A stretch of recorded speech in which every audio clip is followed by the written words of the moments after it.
So, well, Arun gave a talk yesterday about this mechanistic view on prediction in general. So this talk here is somehow in line with his talk, but it is more focused on decadal predictions. And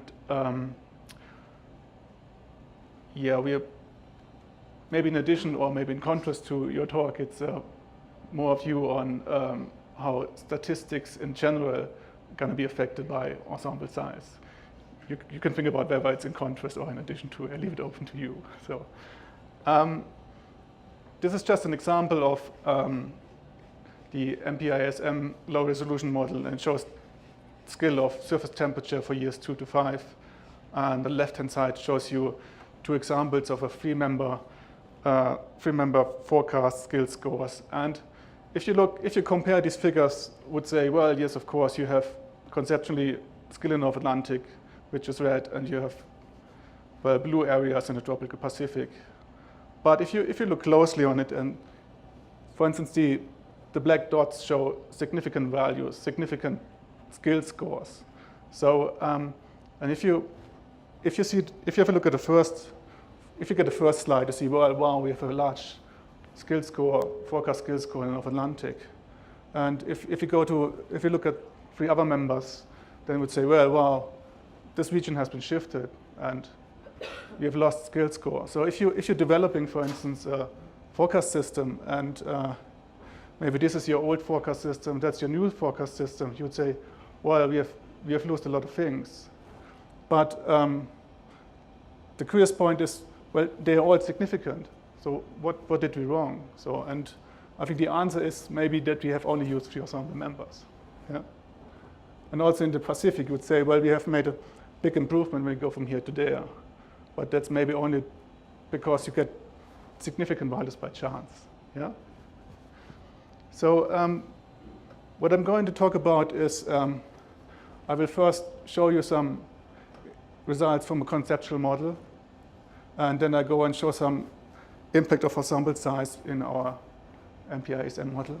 And then I show you some results of experiments where we try to make decadal predictions from the beginning of the last century to 2010. So the conceptual model is pretty easy. So it's based on the linear regression model. We use the Hadley IST dataset and focus on the North Atlantic. So the model is pretty simple. It has a CO2 component, which is shown here on the upper right. It has a periodic function, and it has some noise. So you simply make a regression, very simplified model. And here, for instance, the black is an example of the simulated variability of North Atlantic SST, and the red is the observed SST. So it's quite similar. So you can use this model, and well, you can use it also to make some ensemble forecasts. For instance, you can perturb this model by simply add a Gaussian noise on this equation, so you get an ensemble of the initialized experiments. And you can do the same for uninitialized experiments where you add on the Gaussian noise some periodic functions. So with this equation, with this linear regression model, you can produce a very large sample size, and then you can try to check your statistics with this very large sample size. So, and of course, yeah, so that's what we did actually, and so we test some very common statistics in this very conceptual model. So, for instance, we looked at the root mean square error, and what's interesting to see is, we've checked whether with this ensemble, very simple ensemble conceptual model, where we can get the expected values, the true values. So we want to know whether we can get the true values with this model. So, and what you can see here on the left-hand side is a so-called coverage. That's simply the number of times your confidence interval from your root mean square error captures the true value. Yeah.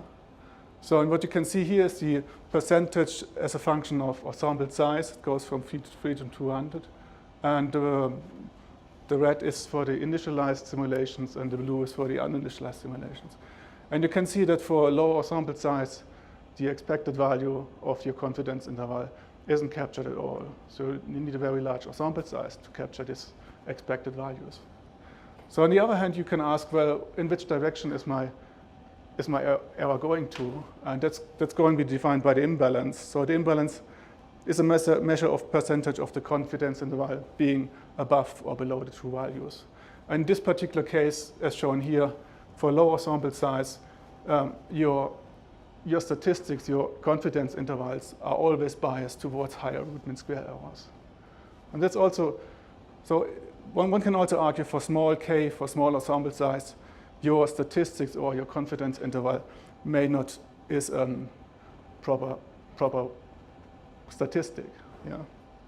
So I think that's where you need to care for when we use smaller sample sizes.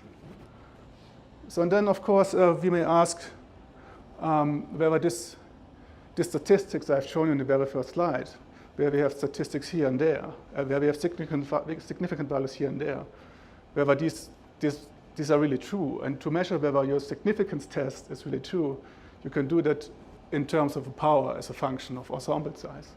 So, and again, this shows the, well, a power of 0.8 maybe is an appropriate measure telling you that your significance test is okay or not. Yeah. So this is a rough measure, could also be 0.9 or 0.7. And what this figure tells you is along the ensemble size, you see if the different colors show you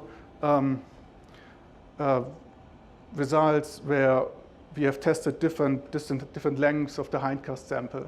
So for instance, what is used in decadal predictions, the blue one shows you the results for the last 50 years of initialization. And the red one shows you results for if you could make initialization for the last 140 years. So it shows you that for very low ensemble size, significance tests are being rejected. So the question is, well, you get a significant value, but you actually don't know whether it gives you the right answer. Yeah? So you have to go maybe for an ensemble of 10 and a number of 130 initialization, you may get significance tests that gives you an answer, well, these values are significant or not. So it's very sensitive to the number of initializations here. So, so we tested it also in our model, and just need to say we have this national project, the MiKlip project in Germany, and which goes towards an operational system. But within this project, we've done a couple of sets of hindcasts, and which is shown maybe here. So this shows you the correlation difference of surface temperature for forecast 2 to 5 for the different sets. And this is the CMAP5 example, and so we improved a little bit our system here. But what I would like to mention is for CMAP5, by design, we have used only 3 members, and so we increased the number of members with the next sets of hindcasts.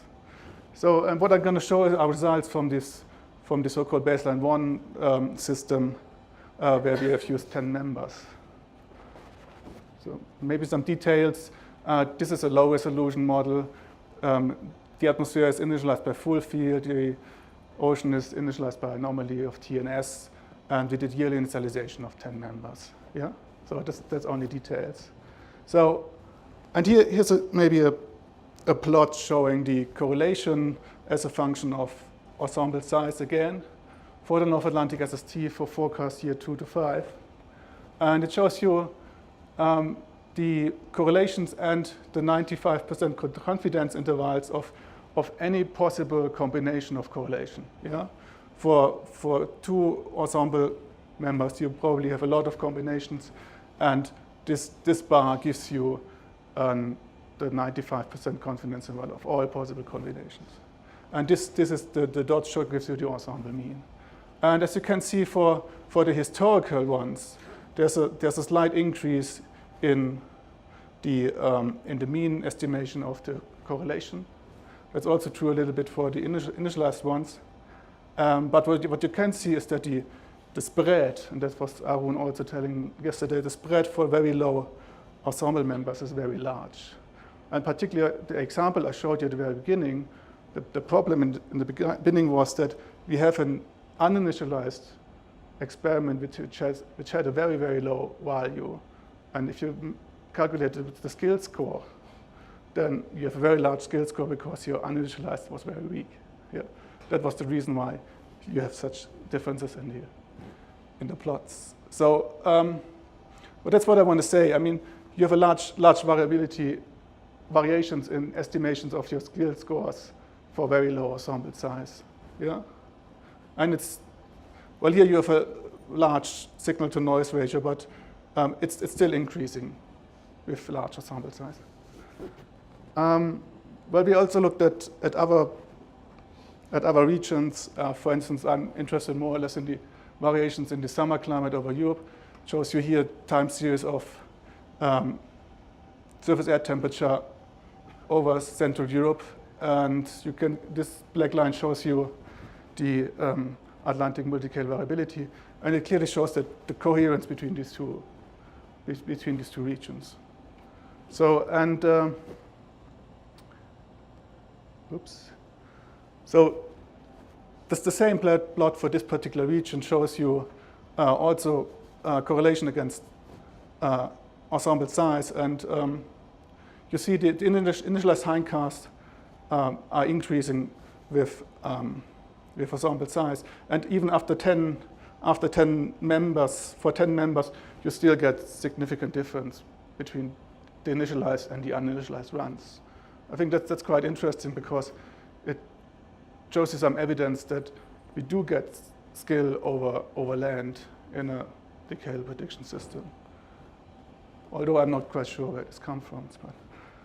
But so finally, we also performed some backward extended decadal prediction experiments, and we forced the ocean model by the 20th century reanalysis to get some quasi reanalysis. So for the period 1872 to 2010, and we take this ocean data, temperature and salinity, and assimilated that into the coupled model. And so we did that for 3 ensemble members.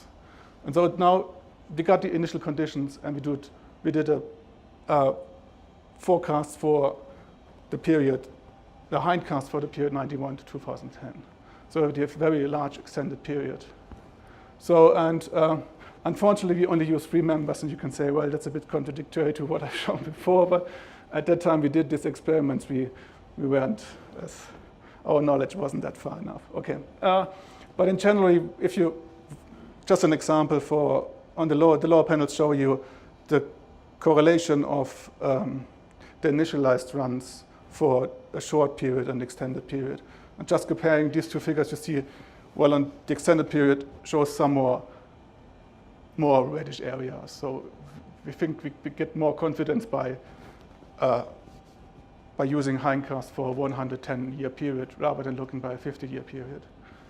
So, and also this is an example of the prediction of the North Atlantic SST. And here show you some ensemble mean time series. The black is the observation, and the blue is the uninitialized. It only shows the trend, and the red is the initialized runs. So I think what we maybe find out is that hindcasts before the 1950s are possible to do. So I think that's quite interesting, because we may have relied on the idea that we only can use data from 1950 onwards, but it is possible to go even a bit further. And I think we had, by all these analyses, we had the impression that the scale becomes more robust if you take the extended time period. And this is consistent with the conceptual approach I showed in the beginning. Okay, so as a summary, I can say the low ensemble members and hindcast sample size may result in biased skill properties and misleading significant estimates. So I would like to, I think that's really relevant if you, as I said at the beginning, it's important when you develop a system and make test experiments based on only 3 ensemble members. You need to take care that you have only very low ensemble size. And you may judge that your new system is better here and better there, but that's maybe for the wrong reason. Yeah. And also, I would like to show this plot here. It's quite interesting. It shows you the number of model years here on the y-axis, which are required to get a reliable significance test, to get a power of 0.8. And it is a function of the backward Hindcast years, and it is a function of the number of ensemble size. So in the classical decadal prediction setup, we are maybe here. Yeah. So we start the first initialization 9060, and we would require at least 50 ensemble members to be on the very safe side that our significance test is right or wrong. Well, that's based on the conceptual model. You can argue, well, that's a very simplified view. But in this conceptual model, these are the numbers. But if we go back 10 years, if we say, well, if we could have data from the 1950s on, then we would only require 27 ensemble members. And of course, then it would be only half of the number of model years you would need.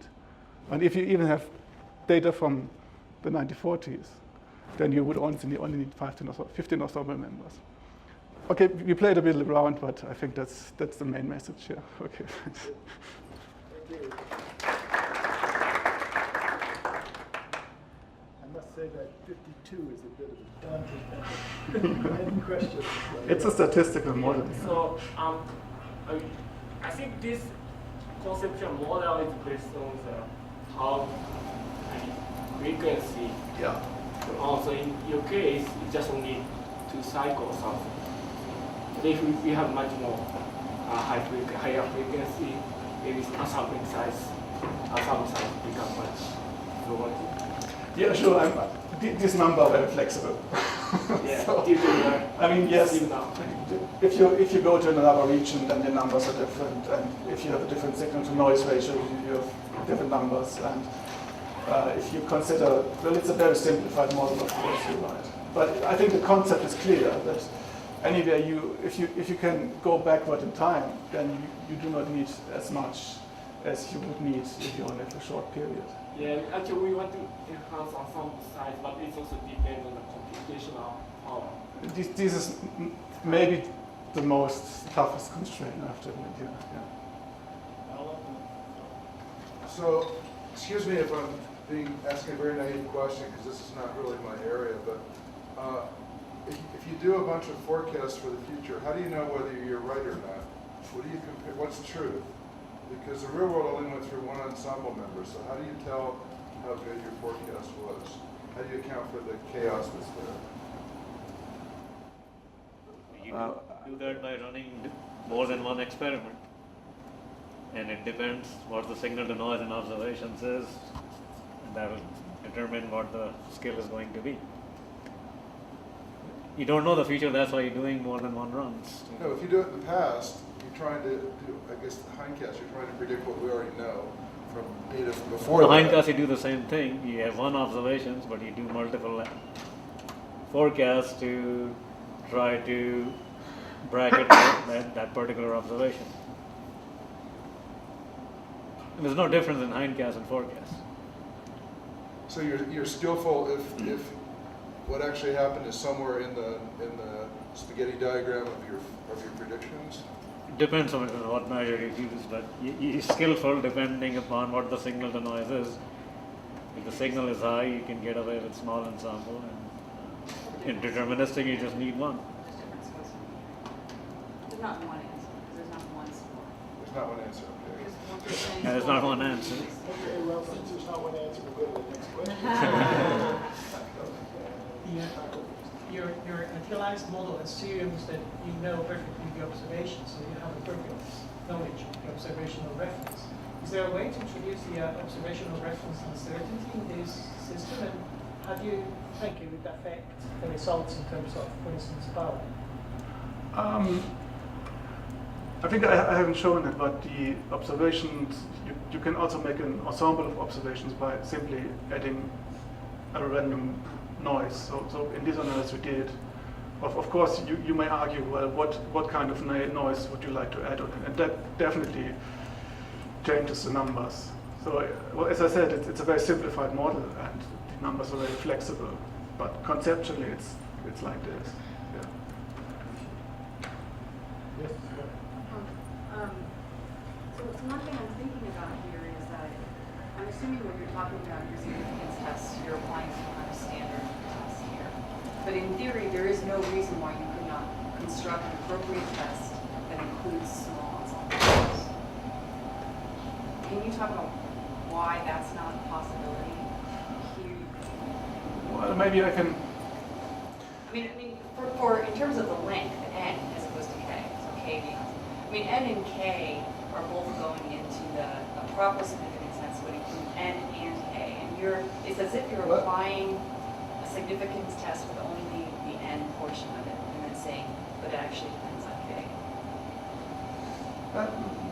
Maybe a different example. I think 10 years ago we did the same exercise for seasonal forecasts. For if you or in other words, if you make a skill score, then you have the forecast and the reference forecast. Yeah, you put these things into relation. And for instance, if you have only a small sample size, your PDF of your forecast is very roughly. You can't get it very right, but your PDF of your reference forecast and the seasonal forecast you use most of the climatology that was very well developed. So you were comparing a not very well developed PDF with a very well developed PDF. So and that makes a disadvantage in your statistics. So you have to correct it either or. Yeah. But if the fact that you only have a sample, k is only giving you a sample of the ensemble spread distribution, and you need to use the population spread when you don't have it, you can account for that in your significance test. Theoretically, you can't use a standard one, but you could develop one of your own. Not one. Yeah. Because that's what we do with n. It's not any different with n. I don't know how to answer that. I have to admit. Maybe I will. That's something to think about, Arun. So we have the comment to the first question. So here you have the 2 cycles. So if you add the higher frequency into that, you will need larger ensemble, but your skill will go down. So it's not for free that you're increasing the ensemble because you added the noise. So you will need larger ensemble to capture that, but I can almost guess that your skill will go down if you have a higher frequency than just 2 cycles. Yeah, I guess that was a comment.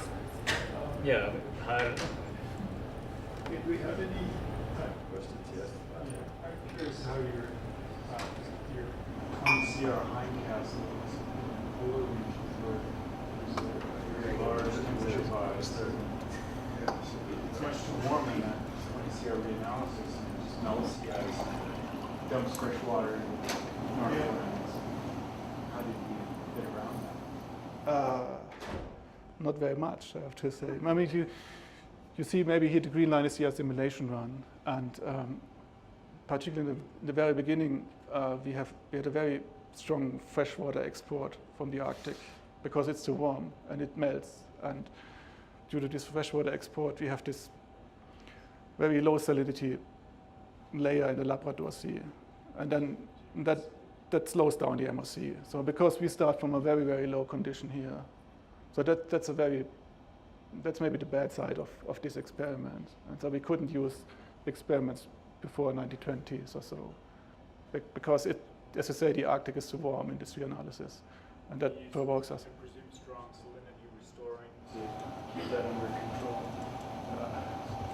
Could do that, yeah. Did you do it, or did you? I'm not sure if we did it, but the results show that we haven't destroyed too much. So, Because if you don't do it, it would be really bad solution. yeah. Well, I can say the MOC, for instance, for the time before 1910 or before 1900 was about 6 or 7 sphere drop, and then 1910 or 20 it's coming up to 70 sphere drop. So It's because of this freshwater release from the Arctic. I think we looked at that in that 2014 paper. Thanks very much, Wolfgang. Yeah.